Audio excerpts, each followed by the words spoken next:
Good morning, everyone. I am on my way to the Air and Space Museum aboard the USS Intrepid, a decommissioned aircraft carrier.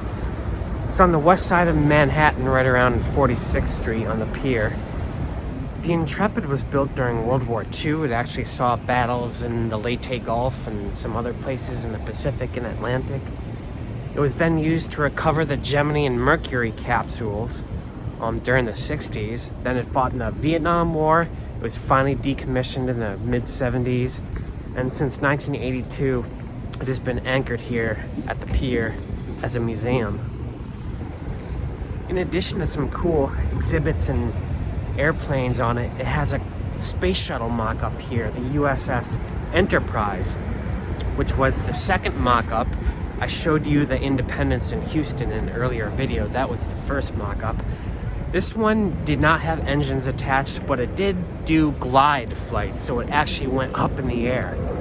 And now it's on permanent display here aboard the USS Intrepid.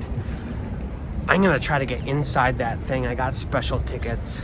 I can't wait to check this out. And this fascinating, this was the original shuttle cockpit. All analog dials, nothing digital whatsoever.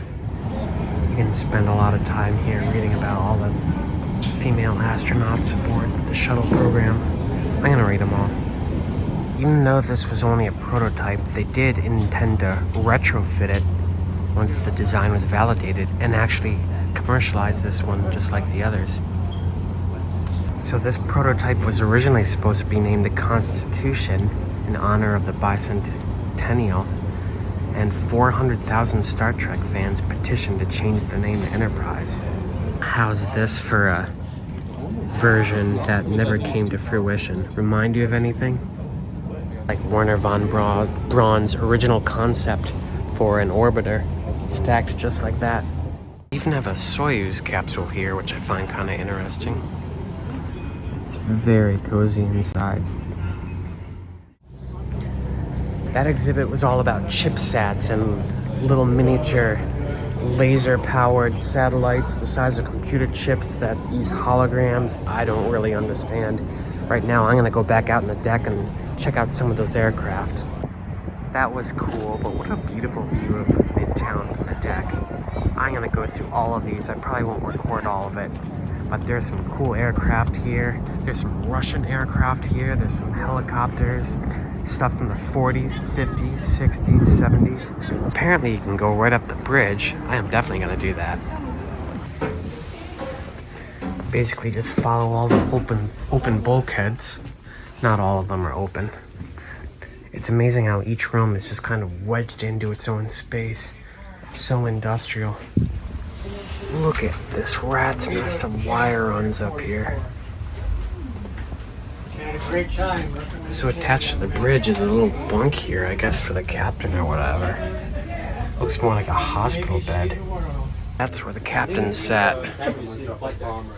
I'm about to go down one level to the flight deck, the only part I haven't seen yet. And there's a submarine right next door with some kind of drone launch attached to it. This is really cool, probably my favorite thing in here, a replica of the Intrepid. But this is made entirely out of Legos. There's yet another one of the Intrepid. Thankfully, this one's not made out of Legos, so it's very high fidelity. Amazing how many aircraft they could fit on this thing. Not sure how long it took them all to take off. This is the Intrepid's second life. Its reconfiguration during the Cold War. I think the most amazing thing is this angled flight deck at the back that's not in the original one. The Intrepid's heyday was probably during World War II. It was one of 26 Essex-class aircraft carriers ever built, and it took part in lots of battles during the Leyte Gulf and the Philippines campaigns. It took a lot of damage, but it survived. I think I mentioned before that this was the recovery vessel for the Gemini and Mercury programs, and right here they have a Mercury capsule.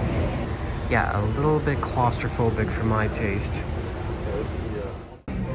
There's an exhibit here on its service in the Vietnam War. I find it just a very depressing thing to read. I guess it reminds me of my dad too much or something. There's a lot of stuff in there just about life in general aboard a ship like this. You could be on there for 6 months, you know. during World War II. Some of them were on here for almost a year. That's crazy. Anyway, I think I've explored just about everything on the Intrepid. There's a couple other ships around. There's that submarine. I might put a few shots in, but I think I'm gonna wrap things up here. If you're really into space stuff and you want to see a space shuttle, this is the only one in the Northeast. I highly recommend this museum. So folks, I have the opportunity to see a second ship today. This wasn't in the initial plan, but if I walk down the High Line, which I actually just did, and cross over a few blocks, I'm gonna see the Titanic exhibition. How cool would that be to see two beautiful ships in one day? Anyway, it's right up here on the corner of 6th and 14th, I think. They let me in an early slot, no problem. I just walked in. So right away you start entering what looks like the boat.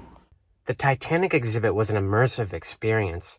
I really like the high fidelity mock-ups of rooms and hallways. You feel like you're in the boat. Did you know that middle smokestack was fake? You can see right underneath it. Yet another model ship I encounter on one of my trips. But this was a national tragedy for Britain. You have to remember, amidst all the Hollywood's glitz and glam of the Titanic, over 1,000 people died. I also had to deal with my own tragedy this summer, namely the illness and death of my father. So I took a 4-month break from YouTube. I am back now, though, and I'm eager to get on the road. I have a calling westward. I'm thinking Iowa. I'll see you guys in the next video.